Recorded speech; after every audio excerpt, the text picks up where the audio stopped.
Un étranger, selon le droit commun, doit résider 5 ans en France pour toucher le RSA, les allocations familiales ou une prime d'activité. Pour un Algérien, cette exigence disparaît. Un étranger doit résider 10 ans avant de bénéficier du minimum vieillesse. Un Algérien y a droit au bout d'1 an. Ce régime extrêmement dérogatoire concerne aussi le franchissement des frontières. Les Algériens peuvent s'absenter 3 ans de France sans perdre leur titre de séjour, contre 6 mois pour les autres étrangers. Un Algérien peut faire venir sa famille en ne gagnant que le SMIC. Les Algériens ne doivent plus être des étrangers à part. Ils doivent devenir des étrangers à part entière. Les fascistes n'arrivent jamais seuls au pouvoir. Contrairement à vos fantasmes, l'immigration rapporte plus d'1% du PIB français. Les travailleurs immigrés cotisent plus qu'ils ne perçoivent de prestations et les étudiants étrangers rapportent à la France plus d'1 milliard d'euros net par an. Êtes-vous même au courant que sans les 15 000 médecins algériens, nos hôpitaux ne tiendraient pas une semaine?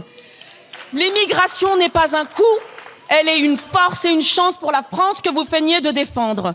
Et parce que vous ne supportez pas cette réalité, vous cherchez à la travestir en la salissant de la manière la plus abjecte.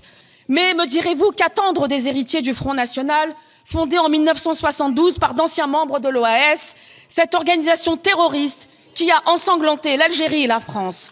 Car derrière les drapeaux tricolores que vous arborez, il y a toujours l'ombre des rafles et la trahison de ceux qui ont préféré servir la botte des nazis plutôt que la liberté. Pourquoi l'Algérie a une place particulière dans nos accords? Parce que l'Algérie était une colonie de peuplement. Parce que pendant plus d'un siècle, la France y a imposé ses lois, ses tribunaux, ses préfets et ses colons. Parce que l'Algérie, c'était 4 départements français et parce que l'Algérie était française avant Nice et la Savoie. Et pourtant, les Algériens, eux, n'étaient pas citoyens. Ils étaient indigènes, c'est-à-dire inférieurs. Voilà le vrai régime d'exception. Et aujourd'hui, vous osez venir nous expliquer que cet accord de 1968 serait un privilège. Le seul privilège, c'est celui dont ont bénéficié les tortionnaires, les racketteurs de guerre, les nostalgiques de l'Algérie française, qui n'ont jamais été jugés et qui se sont réfugiés durant des années dans l'Espagne franquiste. Vous voulez dénoncer l'accord? Alors chiche, chiche. Si vous voulez dénoncer 1968, revenons à 1962. Revenons aux accords d'Évian, à la libre circulation totale, à la promesse de respect, de mémoire et de réparation. Revenons à ce moment où la France a cessé d'être une puissance coloniale.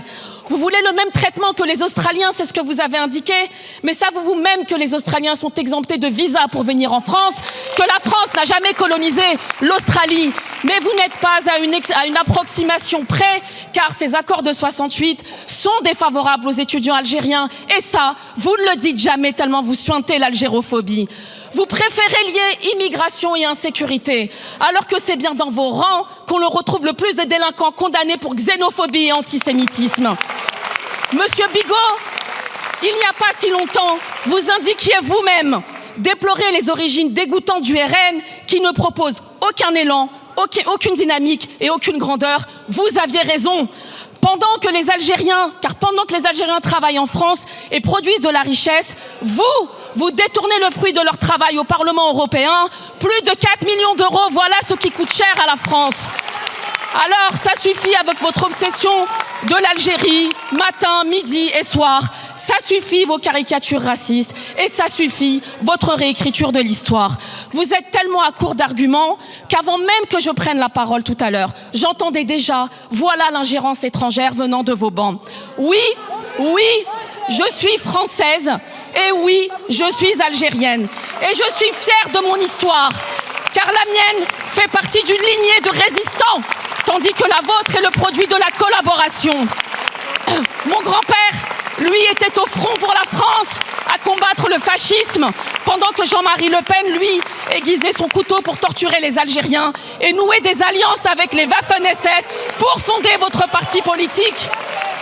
Alors je vous le demande, qui est du bon côté de l'histoire? Certainement pas vous.